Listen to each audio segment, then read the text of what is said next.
there will be air pressure and pushes it in the water tank and it will flow out the water. So you might be wondering, why did I make this model? This is because every time I go to a vacation, one of my family members will get hand, foot, mouth disease when we come back. So to reduce the hand, foot, mouth disease, we must wash our hands before eating, preparing food, playing, and after eating, you must also wash your hands to reduce the chances of getting hand, foot, mouth disease.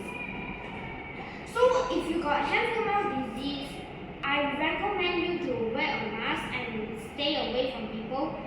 And when you cough, you should use your arm to cover it.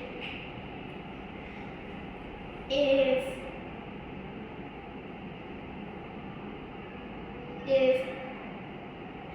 you really want to not spread to people, you should be quarantined in a room for at least 7 days and go visit a doctor, and then if you are recovered, you can go out, but still keep social distancing from friends and family. Thank you. Thank you.